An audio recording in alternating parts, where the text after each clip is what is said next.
여러분, 오늘도 아침에 눈을 뜨자마자 기도하셨나요? 하늘에 계신 우리 아버지. 그런데 한 번이라도 멈춰서 생각해 보신 적 있으신가요? 왜 성경은 전능하신 하나님을 아버지라고 부를까요? 왕도 아니고 주인도 아니고 심판자도 아니고 왜 하필 아버지일까요? 이 질문 하나가 여러분의 신앙을 완전히 바꿀 수 있습니다. 여러분, 오늘도 아침에 눈을 뜨자마자 기도하셨나요? 하늘에 계신 우리 아버지, 이렇게 시작하셨을 겁니다. 그런데 잠시 멈춰서 생각해 본 적 있으신가요? 왜 하필 아버지일까요? 왕이라고 부를 수도 있었을 텐데, 주인이라고 부를 수도 있었을 텐데, 심판자라고 부를 수도 있었는데 말이죠. 사실 많은 분이 이 질문을 가볍게 넘깁니다. 그냥 성경에 그렇게 나와 있으니까, 예수님이 그렇게 가르치셨으니까 당연하다고 생각합니다. 하지만 오늘 이 메시지를 끝까지 들으신다면 여러분의 기도가 완전히 달라질 겁니다. 하나님을 바라보는 시선이 달라질 겁니다. 그리고 여러분이 얼마나 특별한 존재인지, 얼마나 사랑받는 존재인지를 깨닫게 될 겁니다. 왜 성경은 하나님을 아버지라고 부를까요? 이 질문 하나가 신앙의 모든 것을 바꿀 수 있습니다. 지금부터 함께 그 놀라운 비밀을 파헤쳐 보겠습니다. 먼저 시간을 거슬러 올라가 보겠습니다. 기원전 수천 년 전 고대 세계로 말이죠. 당시 사람들은 수많은 신을 섬겼습니다. 메소포타미아에는 마르둑이라는 신이 있었고, 이집트에는 태양신 라가 있었으며, 그리스에는 제우스가 있었습니다. 그런데 이 신들의 공통점이 뭔지 아십니까? 전부 다 두려움의 대상이었습니다. 사람들은 신들이 자신에게 무엇을 할지 몰라서 항상 불안했습니다.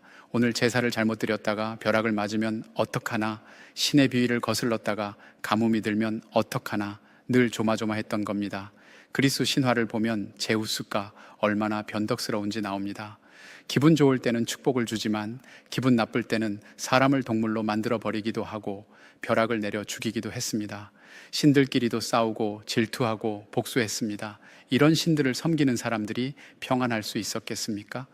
바빌로니아 사람들은 마르둑 신에게 매년 엄청난 제사를 드렸습니다. 왜요? 신이 화가 나서 홍수를 일으키거나 전쟁을 일으킬까 봐 두려워서입니다. 고대 사람들에게 신은 달래야 하는 존재였고 피해야 하는 존재였으며 두려워해야 하는 존재였습니다. 심지어 어떤 종교에서는 신에게 사람을 제물로 바치기까지 했습니다. 신을 달래기 위해서 자기 자식을 죽여서 바치는 일도 있었습니다. 상상이 가십니까? 그만큼 신은 무섭고 두려운 존재였던 겁니다. 그런데 이런 세상에 전혀 다른 이야기가 등장합니다. 바로 성경입니다. 출애굽기 4장 22절을 보면 하나님께서 이렇게 말씀하십니다. 이스라엘은 내 아들, 내 장자라. 지금 무슨 말씀을 하고 계신 겁니까? 신이 사람을 아들이라고 부르고 계십니다. 이건 당시로서는 상상도 할 수 없는 일이었습니다. 신명기 32장 6절은 더 놀랍습니다. 그가 너를 창조하신 아버지가 아니시냐? 여기서 하나님은 자신을 아버지라고 부르십니다. 주인도 아니고 왕도 아니고 아버지입니다. 이것은 고대 세계에서 완전히 혁명적인 개념이었습니다. 생각해 보십시오. 다른 나라 사람들은 신이 무서워서 떨고 있을 때 이스라엘 백성은 하나님을 아버지라고 부를 수 있었습니다. 이것이 얼마나 큰 특권인지 아십니까? 이것이 바로 성경의 하나님과 다른 종교의 신들 사이의 근본적인 차이입니다. 그런데 구약시대까지만 해도 사람들은 하나님을 여전히 조심스럽게 대했습니다. 아버지라고 부르기는 했지만 여전히 거리감이 있었습니다. 하나님의 이름을 함부로 부를 수도 없었고, 성전의 지성소에는 대제사장만 1년에 한 번 들어갈 수 있었습니다. 그런데 예수님이 오셨습니다. 그리고 완전히 새로운 방식으로 하나님을 부르기 시작하셨습니다. 마가복음 14장 36절을 보면 예수님이 겟세마네 동산에서 기도하시는 장면이 나옵니다. 이렇게 기도하십니다. 아바, 아버지여. 여기서 아바라는 단어를 주목하셔야 합니다. 아바는 아람어입니다. 당시 유대 어린아이들이 아버지를 부를 때 쓰던 말입니다. 우리말로 하면 아빠 정도 되겠죠. 지금도 이스라엘에 가보면 어린아이들이 아버지를 아바라고 부릅니다. 아주 친근하고 친밀한 호칭입니다. 그런데 예수님이 이 단어를 하나님께 사용하신 겁니다. 당시 유대 종교 지도자들이 이것을 듣고 얼마나 충격을 받았겠습니까? 어떤 이들은 이것을 신성모독이라고 생각했습니다. 거룩하신 하나님을 어떻게 감히 아빠라고 부를 수 있단 말인가? 하지만 예수님은 멈추지 않으셨습니다. 오히려 제자들에게도 이렇게 기도하라고 가르치셨습니다. 마태복음 6장 9절 주기도문을 기억하시죠? 그러므로 너희는 이렇게 기도하라. 하늘에 계신 우리 아버지, 우리 아버지. 이것이 얼마나 놀라운 말씀인지 아십니까? 예수님은 당신만 하나님을 아버지라고 부르시는 게 아닙니다. 우리도 그렇게 부를 수 있다고 가르치신 겁니다. 우리 아버지, 예수님의 아버지가 우리의 아버지이기도 하다는 말씀입니다. 이것이 복음의 핵심입니다. 요한복음 14장에 보면 제자 빌립이 예수님께 이렇게 말합니다. 주여, 아버지를 우리에게 보여주옵소서. 그러면 족하겠나이다.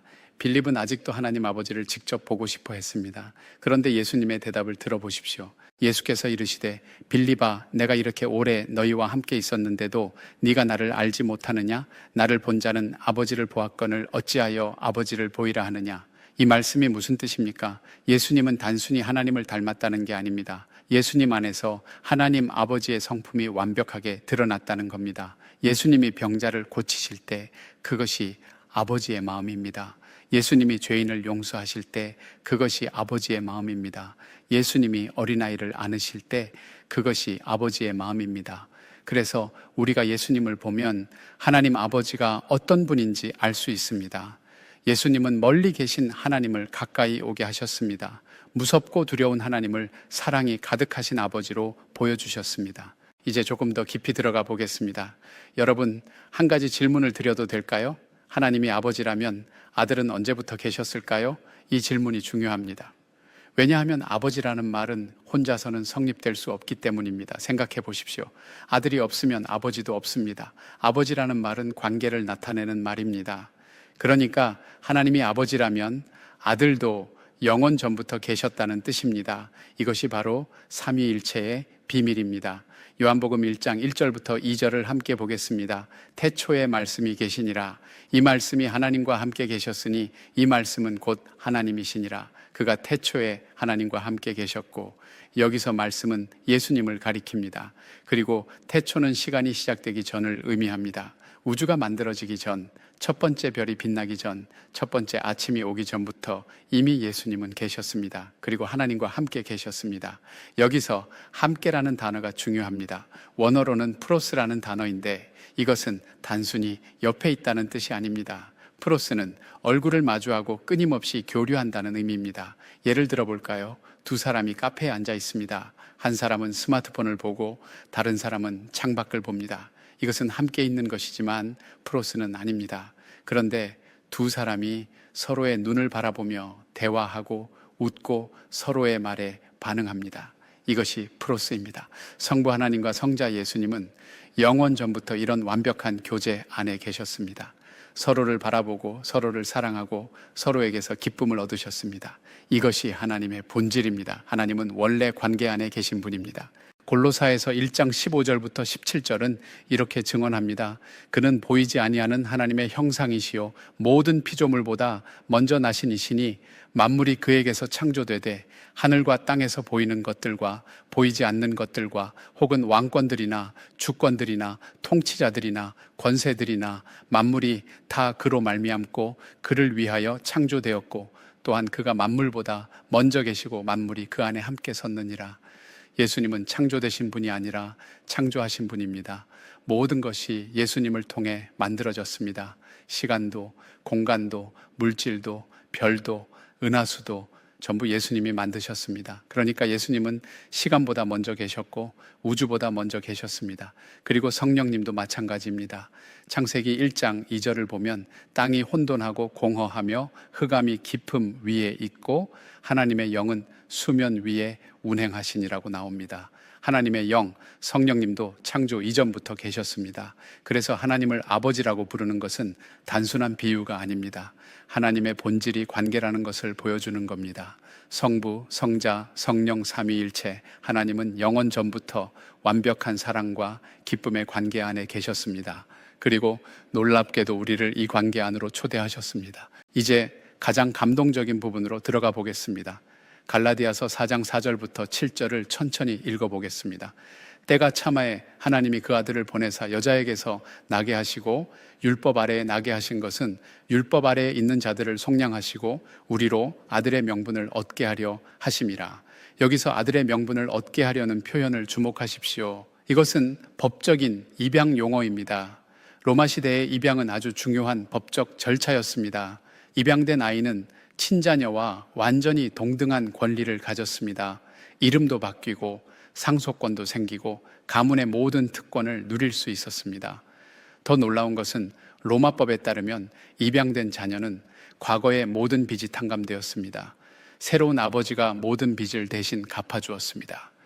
그리고 입양된 자녀는 과거와 완전히 단절되고 새로운 삶을 시작할 수 있었습니다. 바로 이것이 하나님이 우리에게 하신 일입니다. 우리는 원래 죄인이었습니다. 하나님과 원수되었던 자들이었습니다. 그런데 하나님은 우리를 그냥 용서만 하신 게 아닙니다. 우리를 자녀로 입양하셨습니다. 우리의 모든 죄를 예수님이 대신 지셨고 우리에게 하나님의 자녀라는 새 이름을 주셨습니다. 갈라디아서 4장 6절부터 7절을 계속 읽어보겠습니다.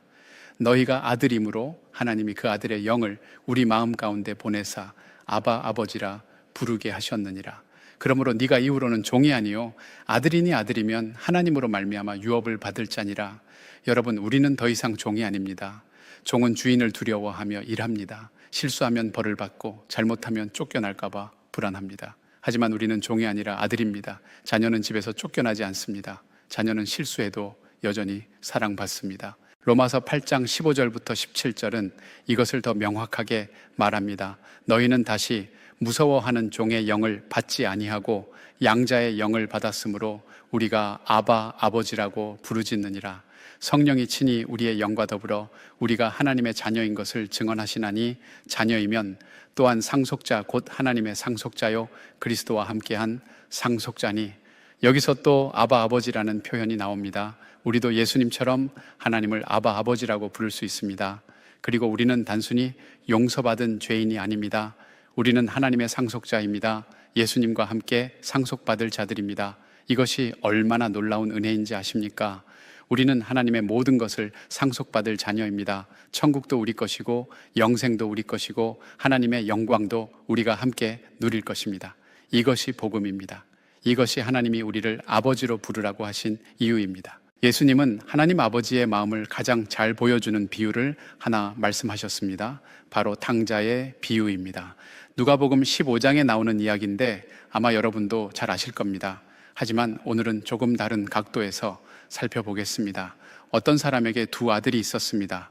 작은 아들이 아버지에게 와서 말합니다. 아버지, 재산 중에서 제 몫을 지금 주십시오. 이것이 얼마나 무례한 요구인지 아십니까? 유대 문화에서 이것은 아버지가 빨리 죽기를 바란다는 뜻입니다. 아버지, 당신이 살아계시는 건 제게 아무 의미가 없어요. 돈만 주세요. 그런데 아버지는 어떻게 하십니까? 꾸짖지 않으십니다. 화를 내지 않으십니다. 재산을 나누어 주십니다. 그리고 아들이 떠나는 것을 지켜보십니다. 마음이 얼마나 아프셨겠습니까? 하지만 아들을 붙잡지 않으십니다. 강제로 집에 가두지 않으십니다. 아들의 선택을 존중하십니다. 아들은 먼 나라로 가서 재산을 탕진합니다. 방탕한 생활을 하다가 돈이 다 떨어지자 돼지치는 일까지 하게 됩니다. 유대인에게 돼지는 부정한 동물입니다. 그러니까 이 아들은 최악의 상황에 빠진 겁니다. 너무 배가 고파서 돼지 먹이를 먹고 싶을 정도였습니다. 그제야 아들이 정신을 차립니다. 17절부터 19절을 보면 이렇게 생각합니다. 내 아버지에게는 양식이 풍족한 품꾼이 얼마나 많은가. 나는 여기서 줄여 죽는구나. 내가 일어나 아버지께 가서 이르기를 아버지, 내가 하늘과 아버지께 죄를 지었사오니 지금부터는 아버지의 아들이라 일컬음을 감당하지 못하겠나이다.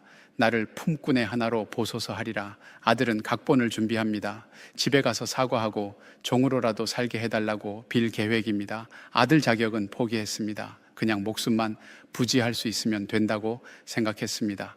그런데 20절을 보십시오. 이에 일어나서 아버지께로 돌아가니라. 아직도 거리가 먼데 그의 아버지가 그를 보고 측은히 여겨 달려가 목을 안고 입을 맞추니. 여기서 멈춰야 합니다. 이 장면이 얼마나 놀라운지 아십니까? 첫째, 아버지는 아들을 기다리고 계셨습니다. 아직도 거리가 먼데 아들을 알아보셨다는 것은 늘 문 앞에서 기다리고 계셨다는 뜻입니다. 매일 길을 바라보며 혹시 아들이 돌아오지 않을까 기다리셨던 겁니다. 둘째, 아버지가 달려가셨습니다. 당시 중동 문화에서 나이 든 남자가 뛰는 것은 창피한 일이었습니다. 긴 옷을 입고 있었기 때문에 뛰려면 옷을 걷어 올려야 했는데 그러면 다리가 드러나게 됩니다. 체면을 중시하는 문화에서 이것은 수치스러운 일이었습니다. 하지만 아버지는 체면 따위는 개의치 않으셨습니다. 아들을 향해 달려가셨습니다. 셋째, 목을 안고 입을 맞추셨습니다. 아들은 돼지우리에서 온 더러운 상태였을 겁니다. 냄새도 지독했을 겁니다. 하지만 아버지는 개의치 않으셨습니다. 아들을 껴안으셨습니다. 입을 맞추셨습니다. 아들이 준비한 각본을 말하려고 합니다. 21절입니다. 아들이 이르되 아버지 내가 하늘과 아버지께 죄를 지었사오니 지금부터는 아버지의 아들이라 일컬음을 감당하지 못하겠나이다. 그런데 아버지는 아들의 말을 끊으십니다. 나를 품꾼으로 삼아달라는 말까지 하지 못하게 하십니다. 22절부터 24절을 보십시오. 아버지는 종들에게 이르되 제일 좋은 옷을 내어다가 입히고 손에 가락지를 끼우고 발에 신을 신기라. 그리고 살진 송아지를 끌어다가 잡으라. 우리가 먹고 즐기자. 이 내 아들은 죽었다가 다시 살아났으며 내가 잃었다가 다시 얻었노라. 제일 좋은 옷은 아들의 신분을 회복시키는 것입니다. 가락지는 권위의 상징입니다. 신은 종과 아들을 구별하는 표시입니다. 종은 맨발로 다니지만 아들은 신을 신습니다. 아버지는 아들을 완전히 회복시키십니다. 종이 아니라 아들로 말입니다. 그리고 살진 송아지를 잡으라고 하십니다. 이것은 가장 큰 잔치를 여는 것입니다. 온 동네 사람들을 다 초대하는 잔치입니다. 우리 아들이 돌아왔으니 다 같이 축하하자는 겁니다. 이것이 하나님 아버지의 마음입니다. 우리가 죄를 짓고 하나님을 떠났을 때 하나님은 우리를 저주하지 않으셨습니다. 오히려 우리가 돌아오기를 기다리셨습니다. 그리고 우리가 돌아왔을 때 달려오셔서 우리를 껴안으셨습니다. 우리의 모든 더러움과 죄에도 불구하고 우리를 자녀로 회복시키셨습니다. 많은 그리스도인이 여전히 하나님을 두려워하며 삽니다. 기도를 안 하면 벌을 받을까봐, 헌금을 적게 하면 저주받을까봐, 실수하면 하나님이 나를 버리실까봐 두려워합니다. 하지만 이것은 하나님 아버지를 제대로 알지 못하기 때문입니다. 요한일서 4장 18절을 보십시오. 사랑 안에 두려움이 없고 온전한 사랑이 두려움을 내쫓나니 두려움에는 형벌이 있음이라. 두려워하는 자는 사랑 안에서 온전히 이루지 못하였느니라. 하나님의 사랑을 정말로 안다면 두려움이 사라집니다. 요한일서 3장 1절은 이렇게 선포합니다. 보라, 아버지께서 어떠한 사랑을 우리에게 베푸사 하나님의 자녀라 일컬음을 받게 하셨는가. 우리가 그러하도다. 여기서 어떠한 사랑이라는 표현을 주목하십시오. 원어로는 포타펜인데 무엇이라 형용할 수 없는 상상을 초월하는 이라는 의미입니다. 하나님의 사랑은 우리가 이해할 수 있는 범위를 넘어섭니다. 우리가 생각하는 것보다 훨씬 더 크고 더 깊고 더 넓습니다. 로마서 8장 38절부터 39절을 보면 이렇게 말합니다.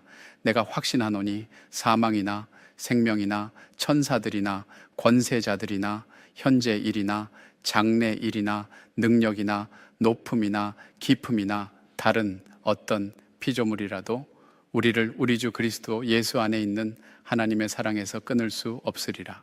아무것도 우리를 하나님의 사랑에서 끊을 수 없습니다. 죽음도, 삶도, 천사도, 귀신도, 현재도, 미래도, 어떤 능력도, 높은 것도, 깊은 것도, 그 무엇도 우리를 하나님의 사랑에서 떼어놓을 수 없습니다.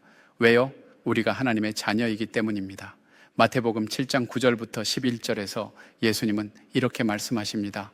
너희 중에 누가 아들이 떡을 달라 하는데 돌을 주며 생선을 달라 하는데 뱀을 줄 사람이 있겠느냐? 너희가 악한 자라도 좋은 것으로 자식에게 줄 알거든 하물며 하늘에 계신 너희 아버지께서 구하는 자에게 좋은 것으로 주시지 않겠느냐? 우리도 부모입니다. 혹은 부모님의 자녀입니다. 생각해 보십시오. 자녀가 잘못했다고 해서 부모가 자녀를 버립니까? 자녀가 실패했다고 해서 사랑을 거두어 드립니까? 아닙니다. 오히려 더 안아주고 더 위로하고 다시 일어설 수 있도록 도와줍니다. 하나님 아버지도 마찬가지입니다. 아니, 인간 아버지보다 훨씬 더 좋으신 분입니다. 우리가 실수해도 넘어져도 실패해도 하나님은 우리를 사랑하십니다. 왜냐하면 우리는 하나님의 자녀이기 때문입니다. 요한복음 17장 3절에서 예수님은 십자가를 앞두고 이렇게 기도하십니다. 영생은 곧 유일하신 참 하나님과 그가 보내신 자 예수 그리스도를 아는 것이니이다. 영생이 뭡니까? 단순히 죽지 않고 영원히 사는 것이 아닙니다. 하나님을 아는 것입니다. 그런데 하나님을 안다는 것이 무슨 뜻일까요? 머리로 아는 것이 아닙니다. 관계 속에서 경험하는 것입니다. 하나님이 우리의 아버지라는 것을 깊이 경험하는 것입니다. 많은 사람이 하나님에 대해 많이 알고 있습니다. 신학 지식도 많고 성경 구절도 많이 외우고 있습니다. 하지만 하나님을 아버지로 경험하지 못합니다. 여전히 하나님을 멀리 계신 분, 무서운 분, 요구만 하시는 분으로 생각합니다. 호세아 6장 6절에서 하나님은 이렇게 말씀하십니다. 나는 인애를 원하고 제사를 원하지 아니하며 번제보다 하나님을 아는 것을 원하노라. 하나님은 우리의 종교 행위보다 우리가 하나님을 아는 것을 원하십니다. 그렇다면 어떻게 하나님을 알 수 있을까요? 예수님을 통해서입니다. 요한복음 14장 6절에서 예수님은 말씀하십니다. 내가 곧 길이요 진리요 생명이니 나로 말미암지 않고는 아버지께로 올 자가 없느니라. 예수님이 아버지께로 가는 유일한 길입니다. 예수님을 믿을 때 우리는 하나님의 자녀가 됩니다. 요한복음 1장 12절입니다. 영접하는 자, 곧 그 이름을 믿는 자들에게는 하나님의 자녀가 되는 권세를 주셨으니 예수님을 영접하고 믿는 순간 우리는 하나님의 자녀가 됩니다. 그리고 성령님이 우리 마음에 들어오십니다. 로마서 8장 16절입니다. 성령이 친히 우리의 영과 더불어 우리가 하나님의 자녀인 것을 증언하시나니 성령님은 우리 안에서 계속해서 우리가 하나님의 자녀라는 것을 확신시켜 주십니다. 그래서 신앙생활은 규칙을 지키는 것이 아닙니다.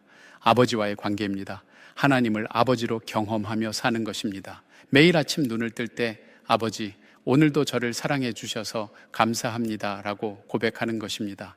힘들 때 아버지, 도와주세요 라고 부르짖는 것입니다. 기쁠 때 아버지, 이 기쁨을 함께 나눠요 라고 말하는 것입니다.